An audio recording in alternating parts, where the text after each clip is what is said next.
வணக்கம் உலக தமிழ் உறவுகளே. மீண்டும் ஒரு உலக நகர்வுகள் நிகழ்வினூடாக உங்கள் அனைவரையும் சந்திப்பதில் மகிழ்ச்சி. இங்கு நான் ஆஸ்திரேலியாவிலிருந்து அருள். இந்த நிகழ்ச்சியிலே இராணுவ புலனாய்வாளர், அரசியல் பொருளாதார ஆய்வாளர் அருஸ் அவர்கள், கலாநிதி அருஸ் அவர்கள் லண்டனில் இருந்து இணைந்து கொள்கிறார். வணக்கம் அருஸ். வணக்கம் அருள். இலக்கு நேயர்களுக்கு அன்பு கலந்த வணக்கம். அதாவது நேர்கள் எதிர்பார்த்து கொண்டிருக்கின்ற முக்கியமானது இந்த மத்திய கிழக்கிலே உள்ள சமாதான ஒப்பந்தத்தின் நிலைமை என்ன என்பதை பற்றி நிச்சயமாக எதிர்பார்த்து கொண்டிருப்பார்கள். அதை பற்றிய தகவலை முதலிலே நாங்கள் சற்று விரிவாக பார்ப்போம். இதிலே முக்கியமாக என்னென்றால், அமெரிக்க ஜனாதிபதி நேற்று G7 மாநாட்டுக்கு போன இடத்திலே வைத்து கூறியிருக்கிற ஒரு விடயம் என்னவென்று சொல்லி சொன்னால், உலகத்துக்கு ஒரு பேரழிவு வர இருந்ததனால் தான் இந்த டீலுக்கு போக வேண்டி வந்தது ஈரானுடன் என்றது நேரடியாக தன்னுடைய வாயால் ஒத்துக்கொண்டிருக்கார். இதை நீங்கள் நேற்றைய நிகழ்ச்சியிலேயும் கூறியிருந்தீர்கள். உலகம் முழுக்க இந்த எண்ணெய் தட்டுப்பாடு ஒரு பெரிய பேரழிவுக்கு வரப்போகுது என்பதை நீங்கள் முன்கூட்டியே கூறியிருந்தீர்கள். அதை இன்றைக்கு அவர் வாயாலே ஒத்துக்கொள்ளுகிறார். தனது தோல்வி என்பதை விட உலகத்தின் தோல்வி, உலகமே பேரழிவுக்காக போற என்பதை ஒத்துக்கொண்டிருக்கிறார். அந்த அடிப்படையில இப்பொழுது இந்த ஒப்பந்தத்தினுடைய நிலைமை என்ன இருக்கிறது? 14 சரத்துக்கள் ஏதோ உடன்பட்டிருப்பதாகவும் கூறப்படுகிறது. அதே நேரத்தில் ஈரான் வாய் திறக்கவில்லை, தாங்கள் ஒப்பந்தத்தை ஏற்றுக்கொண்டு விட்டோமா, வெள்ளிக்கிழமை அதனை கையெழுத்திட போகிறோம் என்று எதையுமே ஈரான் இதுவரை வெளியாக கூறவில்லை. கூறுங்கள், இப்ப ஒப்பந்தத்தின் நிலைமை எப்படி இருக்கிறது?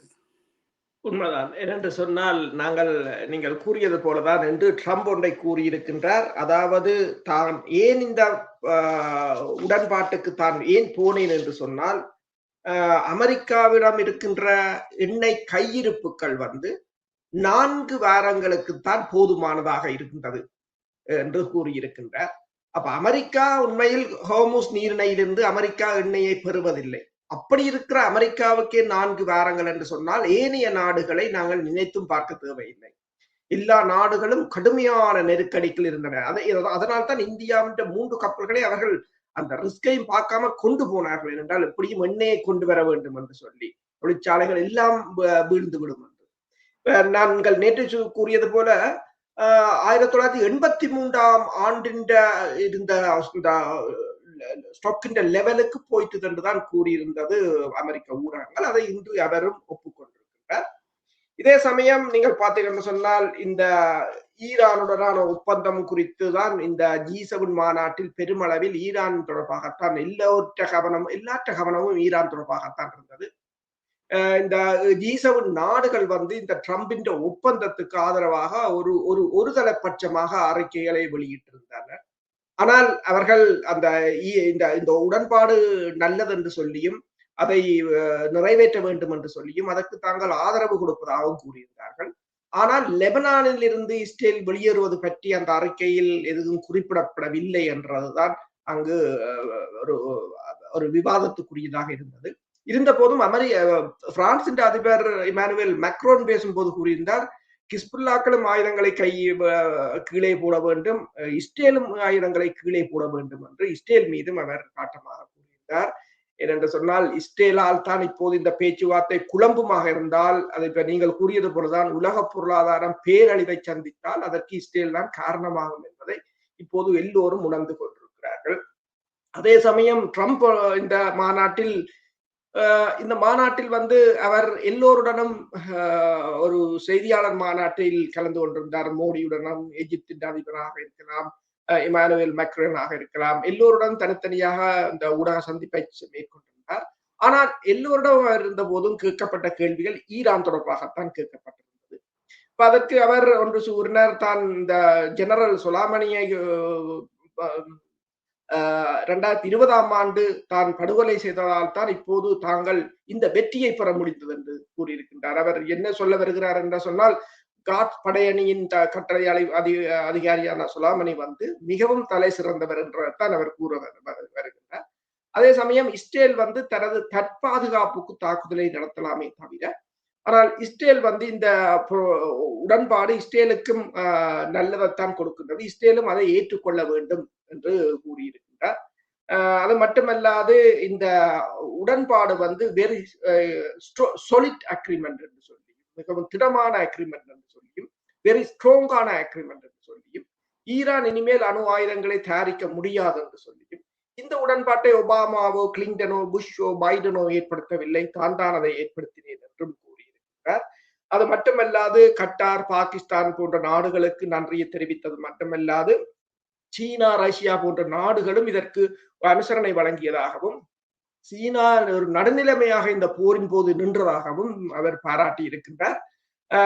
அது மட்டுமல்லாது இந்த இந்த இந்த G7 மாநாட்டில் அவர் வரும்போது கூறியிருந்தார், ஐ ஆம் த பாஸ் என்று சொல்லி, நான் தான் தலைவர் என்று. அது அங்கு எல்லா ஊடகங்களும் அதற்கு முக்கியத்துவத்தை கொடுத்திருந்தது.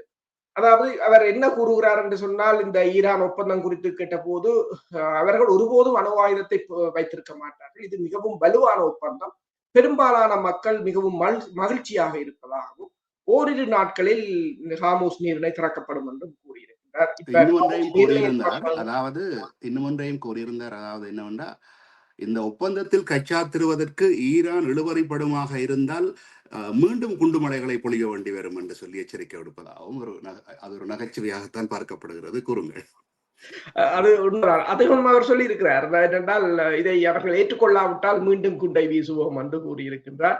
ஆனால் என்னென்று சொன்னால் இது மிகவும் ஒரு பலவீனமான உடன்பாடாகத்தான் இருக்கின்றது. ஏனென்றால் அமெரிக்கா இதில் ஒரு தோல்வியடைந்த நிலையில் ஏற்றுக்கொள்கின்ற உடன்பாடு. எப்போதும் அவர்கள் ஒரு வெற்றிக்காக இதை எந்த நேரமும் மீறலாம் என்ற பிரச்சனை இருக்கின்றது. அது இப்ப ஐரோப்பிய ஒன்றிய நாடுகளோ ஏனைய நாடுகளுக்கும் தெரியும். எனவேதான் அவர்கள் ஏதோ ஒரு வகையில் இந்த உடன்பாட்டுக்குள் அமெரிக்காவை கொண்டு இந்த போரை முடித்துவிட மிகவும் பிரயத்தனப்படுகிறார்கள் என்றுதான் பார்க்க தோன்றுகிறது. இதே நேரம் லெபனானுக்கு சீனா லெபனானுக்கும் ஈரானுக்கும் தாங்கள் மனிதாபிமான உதவிகளை அனுப்பி இருப்பதாக சீனா தெரிவித்திருக்கிறது. சரி, இப்பொழுது இந்த இஸ்ரேல் லெபனான் பிரச்சனையை பார்ப்பதற்கு முன்னதாக G7 மாநாட்டிலேயே டொனால்ட் ட்ரம்ப் அவர்கள் இஸ்ரேலை வாங்குவாங்க என்று நன்றாக வாங்கி இருக்கிறார். எப்படி என்றால், அவர்கள் சொற்கேட்பதில்லை, நாங்கள் இல்லை என்றால் அவர்கள் இல்லை. முதலாவதாக ஒரு ஒரு விடயத்தை குறிப்பிட்டிருக்கிறார்.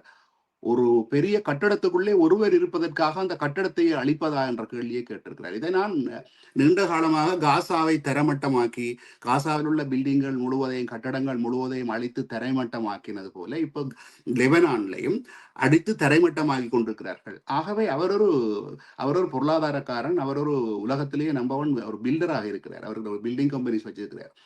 ஒரு பில்டருக்கு தான் தெரியும், ஒரு வீடு கட்டி தொடக்கத்தில இருந்து அடித்தளம் போட்டு அதை முடிக்கிறதுக்கு எத்தனை வருடங்கள், எத்தனை தொழிலாளர்கள், எவ்வளவு உழைப்புகள் அதுக்குள்ள இருக்குன்னு சொல்லி. அவ்வளவு உழைப்பையும் ஒரே நாள்ல கொண்டு போட்டு அழிக்கிறதனுடைய தாக்கம் அவருக்கு நிச்சயமா தெரிந்தபடியால் தான் அவர் மனதில் பட்டதை தான் வெளிப்படையாக சொல்லியிருக்கிறார். ஒரு கட்டடத்துக்குள்ளே ஒருவர் இருப்பதற்காக அந்த கட்டடத்தை கொண்டு போட்டு அழிக்க கூடாதுன்றதை மறைமுகமாக சொல்லி இஸ்ரேலை நீங்கள் கட்டடத்தை எல்லாத்தையும் தாக்குகிறீர்கள் என்பதையும் கூறியிருக்கிறார். இதை பற்றி உங்களுடைய கருத்தை கூறுங்கள். உண்மைதான். என்னென்று சொன்னால், அவர் ஒரு ரியல் எஸ்டேட் அதிபராக இருக்கிறார். அவருக்கு ட்ரம்ப் டவர் கூட வைத்திருக்கிறார். அது மட்டுமல்லாது மிகப்பெரிய செல்வந்தர். ஈவன் காசாவை கூட அவர் ஒன்று கூறினார், அதில் மிகப்பெரிய ஆடம்பர விடுதிகளை கட்டப்போகிறோம் என்று, நல்ல கடற்கரையான இடம் என்று சொல்லியும் அதை கூறியிருந்தார்கள். அங்குள்ள மக்களை வெளியேற்ற போகிறோம் என்று சொல்லி. எங்கிருந்தாலும் இப்ப அவர்களை பொறுத்தவரையில் வியாபாரம் தான் ஒரே நோக்கமாக இருக்கின்றது. ஆனால் அவர் கூறுவது உண்மையில் சரி, இஸ்ரேல் செய்வதும் அப்படித்தான். ஒருவருக்காக ஒரு குடும்பத்தையே அழிப்பது அல்லது ஒரு 100 பேரை, ஒருவருக்காக ஒரு 100 பேரை கொல்வது என்று சொல்லி எந்த விதத்திலும் நீதி ஏற்றுக்கொள்ள முடியாத, நீதிக்கு புறம்பான படுகொலைகளைத்தான் அவர்கள் செய்து கொண்டு வந்திருக்கிறார்கள். இது அமெரிக்காவுக்கு தெரியும். ஆனால் இப்போது அமெரிக்காவுக்கு இந்த போருக்கு இடைஞ்சலாக இருப்பது இஸ்ரேலியர் என்றபடியால் அவர்களுடைய வாய்க்களால் உண்மைகள் மெல்ல மெல்ல வருகின்றது. ஒரு உண்மைகள். ஆனா ட்ரம்ப் மட்டுமல்ல, இப்போ நீங்க பாத்தீங்கன்னா ஆஸ்திரேலியா ஒன்றை போட்டிருக்கிறது. ஆஸ்திரேலியா கூறியிருக்கிறது, இந்த கப்பலில் சென்றவர்களை அங்கு கைது செய்து, அந்த காசாவுக்கு புளோட்டிலாவில் சென்றவர்களை கைது செய்து அவர்களுக்கு பாலியல் சித்திரவதை செய்ததால் வழக்கு தொடரப் போவதாக ஆஸ்திரேலியா கூறியிருக்கிறது. பிரான்ஸ் வழக்கு தொடர்பாக கூறியிருக்கிறது. ஐரோப்பிய ஒன்றியம் கூறியிருக்கின்றது. பிரான்ஸ் 2 அமைச்சர்மார்களுக்கு தடைகளை விதித்திருக்கிறது. இப்போது உலகம் மெல்ல மெல்ல இஸ்ரேலுக்கு எதிரான நடவடிக்கைகளில் துணிச்சலுடன் இறங்கிக் கொண்டிருக்கிறார்கள். என்னென்று சொன்னால், இந்த போர் அவர்களுக்கு ஒரு பாதிப்பை ஏற்படுத்துகின்றது. இப்ப இப்ப அமெரிக்க அதிபரும் இதை வெளியில் சொல்வதற்குரிய காரணம் இப்போது அமெரிக்கா இதனால் பாதிக்கப்பட போகின்றது என்ற ஒரு நிலை ஏற்பட்டிருக்கின்றது. இப்ப எல்லோரும் கூறினார்கள் இந்த அமைதி உடன்பாடு இன்னும் கைச்சாத்திடப்படவில்லை, சில சமயங்களில் கைச்சாத்திடப்படாது என்று சொல்லி. ஆனால் ஜேடி வேன்ஸ் கூட கூறியிருக்கின்றார், வெள்ளிக்கிழமை நாங்கள் அந்த உடன்பாட்டை வெளியில் விட்டு விடுவோம், வெள்ளிக்கிழமை சைன் பண்ணுவோம் என்று சுவிஸ் அரசும் அதை உறுதிப்படுத்தி இருக்கின்றது வெள்ளிக்கிழமை என்று சொல்லி. அதற்கு பிறகு ஹோர்முஸ் நீரிணை வெள்ளிக்கிழமை திறக்கப்படும் என்று அமெரிக்கா அறிவித்திருக்கிறது. ஈரான் அது தொடர்பாக இன்னும் எதையும் கூறவில்லை. இப்போது இஸ்ரேல் தான் மிகப்பெரிய ஒரு பிரச்சனையாக இருக்கின்றது. ஆனால் இஸ்ரேலில் தொடர்ச்சியாக தாக்குதல்கள் நடந்து கொண்டுதான் இருக்கின்றன. பொருளாதார ரீதியாகவும் இஸ்ரேல் கடுமையாக பாதிக்கப்பட்டிருக்கிறது. இஸ்ரேல் ஒவ்வொரு தடவை பொருளாதார ரீதியாக பாதிக்கப்படும் போது அமெரிக்கா தான் அதற்குரிய நிதி உதவிகளையும் வழங்கி கொண்டிருக்கிறது. இந்த தடவையும் இஸ்ரேல் அதில் வீழ்ச்சி காரணமாக இருந்தால் அது அமெரிக்காவுக்குத்தான் ஒரு சுமையாக மாறும். இப்பொழுது லெபனானுக்கும் இஸ்ரேலுக்கும் இடையிலான சண்டைகள் கொஞ்சம் நடந்து கொண்டுதான் இருக்கிறது. லெபனானும் தாக்கி இருப்பதா இல்லை, இஸ்ரேலும் தாக்கி இருப்பதாகவும் ஹிஸ்புல்லாவும் தாக்கி இருப்பதாகவும் தகவல்கள் வருகின்றன. இந்த தாக்குதல்கள் நிறுத்தப்படாவிட்டால் இந்த ஒப்பந்தத்தை பாதிக்குமா? உண்மைதான். ஏனென்று சொன்னால் ஈரான் கூறியிருக்கின்றது, ஒப்பந்தம் சுவிஸில் எழுதினாலும்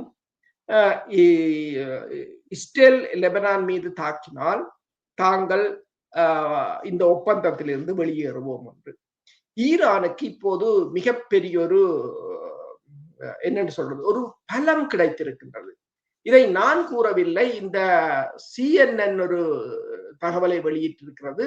அதாவது நடந்த போரின் விளைவாக ஈரானுக்கு புதிய ஆயுதங்கள் கிடைத்திருக்கின்றன. புதிய ஆயுதங்களை அமெரிக்கா வழங்கி இருக்கிறது. அப்ப என்னன்னா புதிய ஆயுதங்களை அமெரிக்கா வழங்கினது அவங்க என்ன சொல்றாங்கன்னு சொன்னால், இப்போது நாங்கள் உண்மையில் ஹோர்முஸ் நீரிணையின் கட்டுப்பாட்டை ஈரானிடம் ஒப்படைத்துள்ளோம். இந்த ஆயுதம் எந்த ஒரு அணு ஆயுதத்தை விடவும் சக்தி வாய்ந்தது. எதிர்காலத்தில் இது போன்ற தந்திரங்களை பயன்படுத்துவது குறித்து இஸ்லாமிய குடியரசின் மனப்பான்மையை இந்த போர் அடிப்படையாக மாற்றியுள்ளது என்று பெயர் குறிப்பிட விரும்பாத அமெரிக்க அதிகாரி, உளவுத்துறை அதிகாரி தெரிவித்திருக்கிறார். அதாவது நீங்கள் பார்த்தீங்கன்னு சொன்னால், முன்பு ஒவ்வொரு தாக்குதலுக்கும் ஈரான் தலைவர்களை எல்லாம் குறிவைப்பார்கள். இப்போது அவர்கள் தலைவர்களை குறிவைப்பதில்லை. ஏனென்றால் ஈரானுக்கு இது நல்ல சந்தர்ப்பம் கிடைத்து விட்டது. இதை இனி எப்போ அடித்தாலும் உடனடியாக ஹார்முஸை மூடுவார்கள், பொருளாதாரத்தை வீழ்த்துவார்கள். அடுத்தது இன்னொன்றை கூறுகிறார்கள், பாரசீக வளைகுடா நாடுகளின் எரிசக்தி உட்கட்டமைப்பின் மீது துல்லியமான தாக்குதல்களையும் சமச்சீரற்ற ஆயுதங்களை பயன்படுத்த முடியும் என்பதையும் ஈரான் உணர்ந்து கொண்டதுடன் போரின் போது இதில் பெரும் வெற்றிகளையும் அடைந்திருக்கிறது. இது எதிர்காலத்தில் தனது நலன்களுக்காக பயன்படுத்தக்கூடிய மற்றொரு ஆயுதம் என்று சொல்லியிருக்கிறது. அப்ப இனிமேல் ஒரு குண்டு விழுந்தாலும் இந்த சுத்தவரை உள்ள நாடுகள், உதவி செய்கிற நாடுகளை ஈரான் தாக்கும். அடுத்ததாக அவங்க கூறுகிறார்கள், ஏவுகணை மற்றும் ஆளில்லாத விமானங்கள் உட்பட தனது ஆயுத கையிருப்புகளில் கணிசமான பகுதியை ஈரான் தக்க வைத்திருக்கிறது. மேலும் அமெரிக்கா எதிர்பார்த்ததை விட அவர்கள் மிக விரைவாக அதனை மீள கட்டி எழுப்பி இருக்கிறார்கள் என்று கூறியிருக்கிறார்கள். அடுத்ததாக கூறியிருக்கிறார்கள், நீர்வழி பாதை மீதான கட்டுப்பாட்டை இழப்பது இந்த முறை நிகழும் மிகப்பெரிய தவறாக இருக்கும் என்றும், ஏனெனில் இது அமெரிக்காவால் அனைத்தையும் பணயம் வைக்காமல் பயன்படுத்த முடியாத ஒரு துருப்புச் சீட்டாகும் என்று சொல்லியும், இப்போது பெரும் படைகளை திரட்டுவதன் மூலம் மட்டுமே நீர்வழி பாதையின் மீதான கட்டுப்பாட்டை மீண்டும் பெற முடியும் என்றும் அவர்கள் கூறியிருக்கிறார்கள். ஈரான் இந்த ஆயுதங்களை இனி வரும் காலங்களில், இப்ப பாருங்கள், இதைத்தான் பாகையினாக வைத்து லெபனான் போரை ஈரான் நிறுத்த முற்படுகிறது. இனி இந்த பிராந்தியத்தில் ஈரான் அந்த முஸ்லிம் மக்களை காப்பாற்றுகின்ற ஒரு சக்தியாக உருவெடுத்திருக்கின்றது என்பதுதான் கூறுகிறார்கள். சரியான சொற்பிரியம். அதோட இன்னொன்றை நான் கேட்கலாம் நினைக்கிறேன், இது பொருத்தமானதாக. இதுவரை காலமும் அருகில் உள்ள நாடுகள், கத்தார், பாரைனா இருக்கட்டும், மற்றது யுனைடெட் அரபு எமிரேட்ஸ் ஆக இருக்கட்டும், இந்த நாடுகளுக்கு எல்லாம், சவுதி அரேபியாவுக்கு கூட அமெரிக்காவினுடைய ஆயுதமும் அமெரிக்க படைகளும் தான் வந்திருந்து அவர்களுக்கு கிட்டத்தட்ட பாதுகாப்பு படைகளுக்கு பதிலாக பணம் கொடுத்து பாதுகாப்பு படையை அமர்த்தி இருந்ததற்கு சமனாக அந்த பாதுகாப்பை கொடுத்து கொண்டிருந்தார்கள். அதுக்காக நிறைய பணத்தையும் பெற்றுக் கொண்டிருந்தார்கள். அதிலே அவர்களுக்கு 2 விடயங்கள் நிறைவேறியது. ஒன்று தாங்கள் அந்த பிராந்தியத்திலே தங்களுடைய கட்டுப்பாட்டுக்குள் இருப்பதற்கும் இராணுவ முக்கிய நிலையத்தை தக்க வைப்பதற்குமான சந்தர்ப்பம். 2வது தங்களை படைகளை அங்க வச்சிருப்பதற்கான செலவுகளை அந்த நாடுகள் கொடுப்பதாகவும் இவ்வளவு காலம் இருந்து கொண்டிருந்தது. இப்போது அமெரிக்காவுடைய இந்த வெளியேற்றமும் இந்த நாடுகள் அமெரிக்காவின் மீது அதிருப்தி கொண்டிருப்பதும் ஈரான் அந்த பொறுப்பை எடுப்பதற்கான சந்தர்ப்பங்கள் வந்திருக்கிறது அல்லவா? ஈரான் அதை எடுத்துக்கொள்ளுமா? அவ்வாறு உண்மைதான். ஏனென்று சொன்னால் அமெரிக்காவால் முடியாத என்ற ஒரு நிலையாகத்தான் இருக்கின்றது. இந்த உடன்பாட்டில் நீங்கள் கூறியது போல 14 அம்சங்கள் வெளிவந்திருந்தன. அதை நாங்கள் நேற்று முன்தினமும் கதைத்திருந்தோம். அதில் கூட அமெரிக்கா அந்த படை குறைப்புகளை மேற்கொள்ள வேண்டும் என்று கூறியிருக்கிறார்கள். அமெரிக்கா ஏற்கனவே இஸ்ரேலிலிருந்து 74 டேங்கர்களை வெளியேற்றி இருக்கின்றது. இப்போது இந்த $300 பில்லியன் பெறுமதியில் ஆனா உட்கட்டுமானம் ஈரான் அழிவடைந்ததுக்கான கட்டுமான தொகையாக 300 பில்லியனை கொடுக்க வேண்டும் என்பதை இவர்கள் ஒப்புக்கொண்டிருக்கிறார்கள். முதலில் ட்ரம்ப் இல்லை என்று சொன்னாலும் இன்று ராய்ட்டர் போட்டிருக்கிறது. அதில் 150 மில்லியனை ஏற்கனவே அவர்கள் ஒப்புக்கொண்டு விட்டார்கள் உடனடியாக வழங்குவதற்கென்று. அப்ப ட்ரம்பிடம் இது தொடர்பாக கேட்ட போது அவர் கூறுகிறார், அமெரிக்கா இன்வெஸ்ட்மெண்ட்டை செய்யாது, ஆனால் சுத்தவர உள்ள அயல் நாடுகள் செய்வதை அமெரிக்கா தடுக்காது என்று சொல்லி. அப்ப இதுல நீங்கள் பார்த்தீர்கள் என்று சொன்னால் இப்ப இனி இந்த அயல் நாடுகள் ஈரானுடன் ஒரு நட்புறவை பேண வேண்டிய ஒரு நிலைக்கு தள்ளப்பட்டிருக்கிறார்கள். அப்ப என்னென்று சொன்னால் இதுவரை காலம் நீங்கள் கூறியது போல அமெரிக்காவுக்கு காசை கொடுத்து அமெரிக்காவின் தளங்களை பாதுகாப்பாக வைத்திருந்தவர்கள் இனி அது முடியாது என்று அவர்களுக்கு தெரிகிறது. என்று சொன்னால் அமெரிக்கா தனது தளங்களையே பாதுகாக்க முடியாதது, இனிமேல் தங்களை பாதுகாக்காது என்று தெரியும். எனவேதான் பாகிஸ்தான் 24 F-16 விமானங்கள் இப்போது சவுதி அரேபியாவில், பாகிஸ்தான் தான் சவுதி அரேபியாவுக்கு பாதுகாப்பை வழங்குகின்ற நாடாக இப்போது பாகிஸ்தான் தான் மாறி இருக்கிறது. அடுத்ததாக நீங்க பார்த்தீர்கள் என்று சொன்னால் அமெரிக்கா இதுவரை காலமும் வளைகுடா நாடுகளை பயன்படுத்தியது இஸ்ரேலை பாதுகாப்பதற்கே தவிர வளைகுடா நாடுகளை அல்ல என்று இப்போது அவர்களுக்கு விளங்கிவிட்டது. என்று சொன்னால் இஸ்ரேலுக்கு போகிற ஏவுகணைகளைத்தான் தடுத்தார்களே தவிர இந்த நாடுகளின் விழுந்த ஏவுகணைகளை பெருமளவில் அவர்களால் தடுக்க முடியவில்லை என்பது ஒரு வெளிப்படையான ஒன்று. அப்ப இந்த நிலையில் இப்ப எல்லா ஊடகங்களும் அதைத்தான் கூறுகிறது. அதாவது ஈரானை ஒரு 4வது சூப்பர் பவராக இந்த போரின் மூலம் அமெரிக்கா மாற்றி இருக்கிறது என்பதுதான் அவர்களுடைய கருத்தாக இருக்கிறது. அப்ப அதாவது ஒரு பிராந்திய வல்லரசு. இப்ப பிராந்திய வல்லரசு என்று சொன்னால் இஸ்ரேலின் அகன்ற இஸ்ரேல் என்ற அந்த கனவு இத்துடன் முடிவுக்கு வந்துவிடும் என்றுதான் பார்க்க தோன்றுகிறது.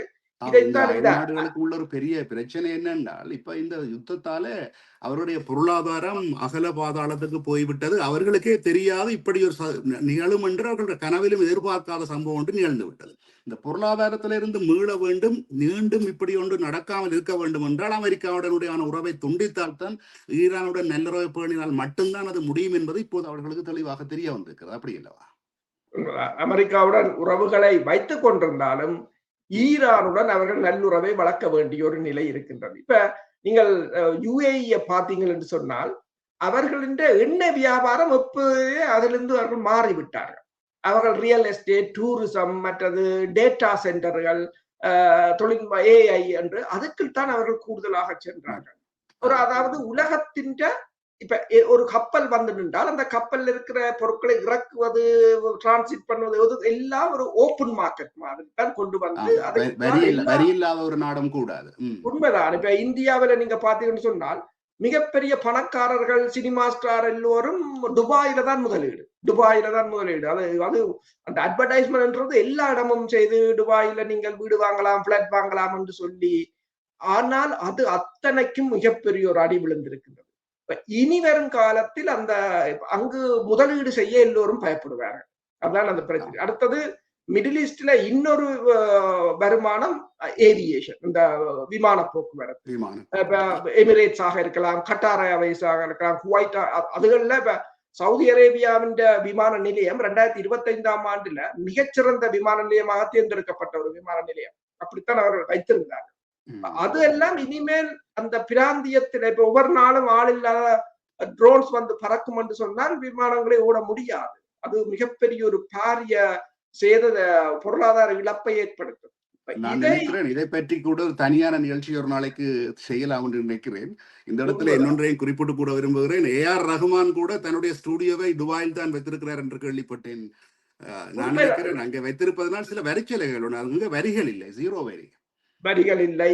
மற்றது இப்ப டெல்லி மும்பையில் இருக்கிற அல்லது நார்த் இந்தியன் ஆக்ட்ரஸ் பெருமளவானவற்றுகின்ற முதலீடுகள் சொத்துக்கள் எல்லாம் துபாயில் தான் அவர்கள் வாங்கி வைத்திருந்தார்கள். அடிக்கடி துபாயில் தான் மியூசிக் கம்போஸ் கூட துபாய் தான் போவார்கள் என்று சொல்லி துபாய் ஐரோப்பாவில் உள்ள பணக்காரர்களுக்கு சுவிஸ்ல உள்ள இன்டர்லாக்கன் மாதிரி தென்னாசியாவில் குறிப்பாக இந்தியா போன்ற நாடுகளில் உள்ளவர்களுக்கு பணத்தை கொண்டே முடக்குவதற்கும் சொகுசாக வாழ்வதற்குமான இடமாக துபாய் மாறி இருந்தது.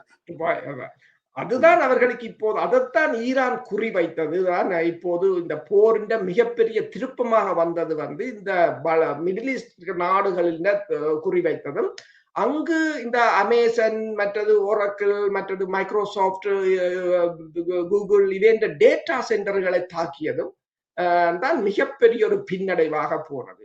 ஏனென்றால் பல பில்லியன் பெறுமதியான இப்ப விஷன் 2030 என்று சொல்லி சவுதி அரேபியா மிகப்பெரிய ஒரு திட்டத்தை பல பில்லியன் டாலர் செலவில் ஆரம்பித்திருந்தது. அதை இப்போது அவர்கள் மெல்ல மெல்ல அந்த கான்ட்ராக்டுகளை கேன்சல் பண்ணி கொண்டு வருவதாக கூறப்படுகிறது என்று சொன்னால் தற்போதைய நிதி நெருக்கடி காரணமாக. பாலைவனத்தில் ஒரு பசுமை திட்டம் என்று யாரோ கூறியிருந்தார்கள். வெறும் தண்ணீரே இல்லாத பாலைவனத்தை முழுக்க முழுக்க ஒரு நான் நினைக்கிறேன் 70 கிலோமீட்டர் தூரத்துக்கு வீதியை போட்டுவிட்டு ஒரு பசுமை நகரமாக ஒரு அவர்கள் துபாயை பார்த்து கொப்பி பண்ண வருகிறார்கள். துபாய் எவ்வாறு இந்த டூரிசத்தை கவர்வதற்காக கட்டடங்களை அழகியல்களை எல்லாவற்றையும் கட்டி உள்ளுக்கு இழுத்ததோ அதே போல நாங்களும் செய்யலாம் என்று தான் முயற்சித்தார்கள். ஆனால் நிறைய பணத்தை ஏற்கனவே அவர்கள் முதலிட்டு விட்டார்கள். அதில் உண்மைதான், மிக அதிக அளவில் முதலிட்டு விட்டார்கள். இதைத்தான் ஈரான் பல தடவைகள் சொல்லிக் கொண்டிருந்தது. நீங்கள் கண்ணாடி வீட்டுக்குள்ள இருந்து கல்லறிகிறீர்கள் என்று. சரியான பல தடவைகள் கூறினார்கள். நீங்கள் கண்ணாடி வீட்டுக்கு இருந்து கல்லறிகிறீர்கள் என்ற விளங்கவில்லை இவர்களுக்கு ஒன்றுமே.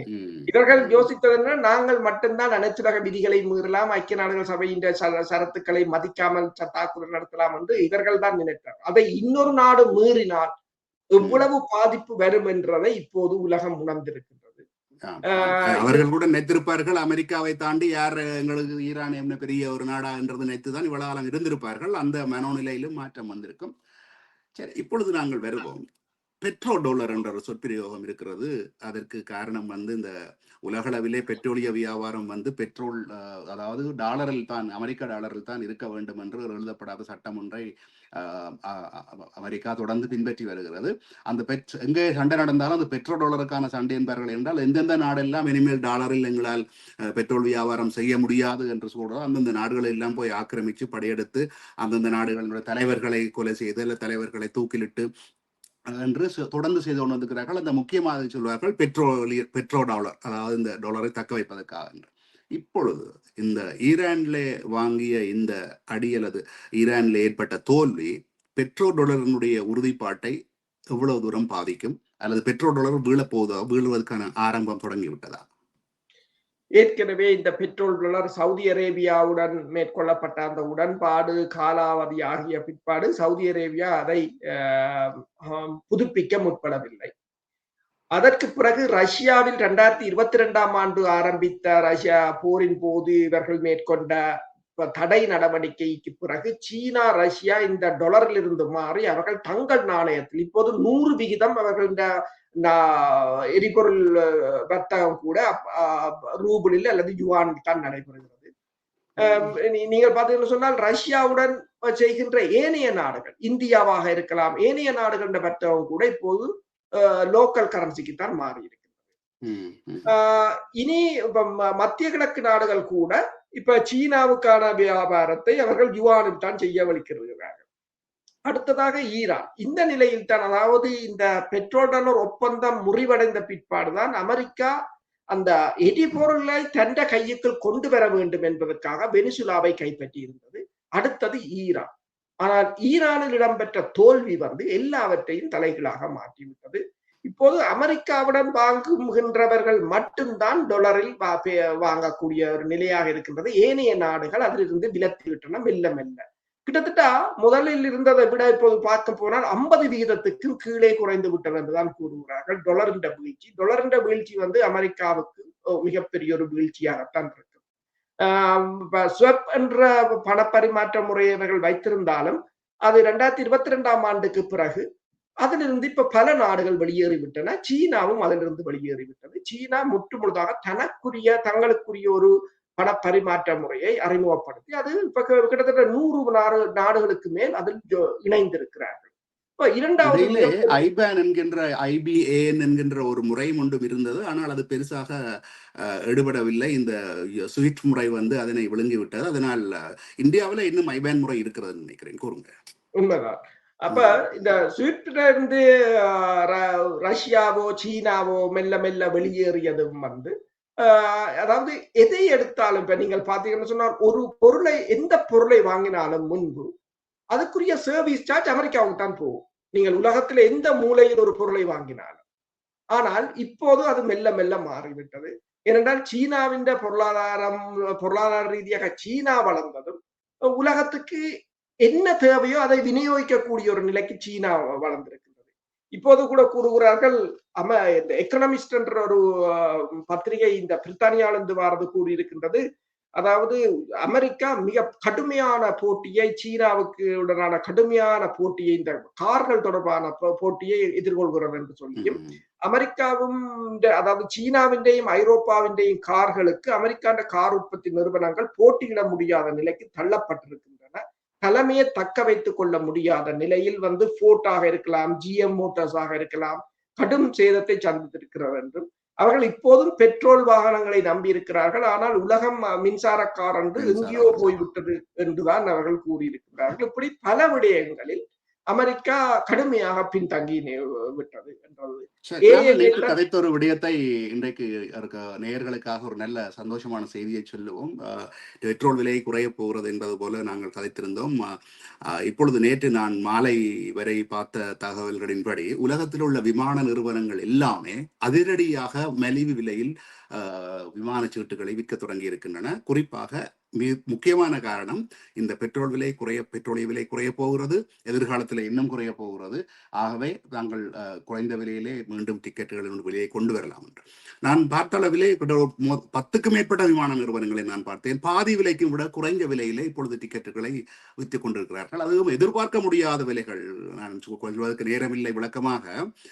அப்ப இப்போ நேயர்களுக்கு ஒரு சந்தோஷமான செய்தி என்னவென்றால் பெட்ரோல் விலையும் குறைய போகிறது. நீங்கள் இப்ப விமான கட்டணங்கள் எல்லாம் அதிகரித்து விட்டனவே என்று கவலைப்படுபவர்களுக்கு விமான கட்டணமும் குறைய போகிறது.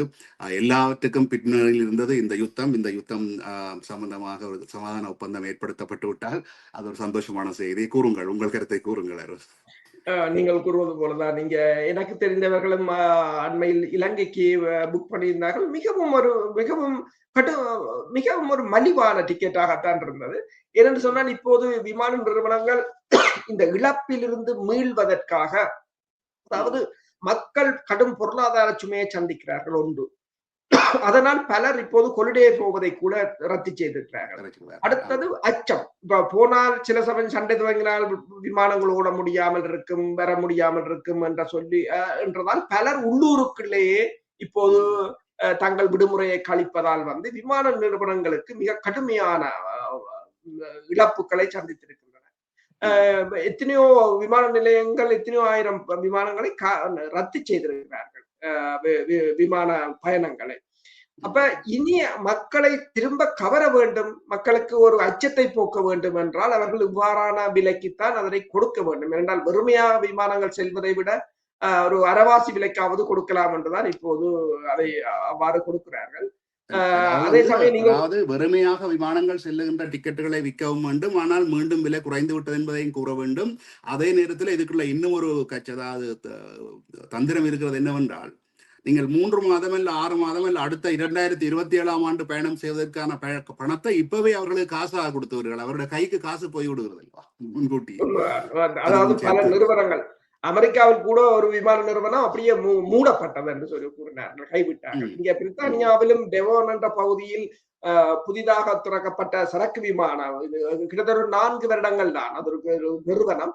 அதை அவர்கள் இப்போது மூடிவிட்டார்கள், பேங்க்ரப்சி என்று சொல்லி மூடிவிட்டார்கள்.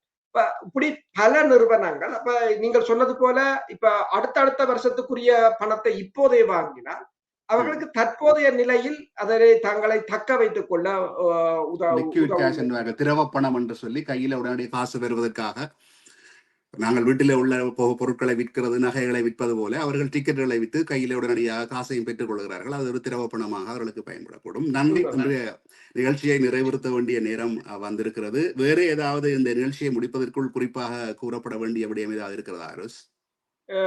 இல்லை, நாங்கள் இப்ப இந்த நிலை, அதாவது வெள்ளிக்கிழமை இது இந்த உடன்பாடு கைச்சாத்திடப்பட போகிறது. அதற்குள் இந்த இஸ்ரேல் லெபனான் போரை இவர்கள் ஒரு முடிவுக்கு கொண்டு வர வேண்டும். இன்றும் கூட இஸ்ரேலும் தாக்குதல் நடத்தியிருக்கிறது, ஹிஸ்புல்லாக்களும் தாக்குதல் நடத்தியிருக்கிறார்கள். ஹிஸ்புல்லாக்கள் நடத்திய தாக்குதலில் கிட்டத்தட்ட 5 இஸ்ரேலிய படையினர் காயமடைந்ததாக இஸ்ரேல் தெரிவித்திருக்கிறது. லெபனான் மீதும் இஸ்ரேலும் தாக்குதல் நடத்தி இருக்கின்றது. இந்த மோதல்கள் இந்த போரை, இந்த போர் நிறுத்தம் மற்றது உடன்பாட்டை எவ்வளவு தூரம் பாதிக்கும் என்பதை நாங்கள் இந்த வெள்ளிக்கிழமை வரையும் அவதானித்தால் தான் தெரியும். நாங்கள் நாளைய செய்திகளை நாளைக்கு நாங்கள் அப்டேட் பண்ணலாம். இத்துடன் இந்த நிகழ்ச்சியை முடிவு செய்து கொள்ளுகின்றோம். மீண்டும் ஒரு நிகழ்ச்சியில் உங்கள் அனைவரையும் சந்திக்கும் வரை நன்றி, வணக்கம். நன்றி, வணக்கம்.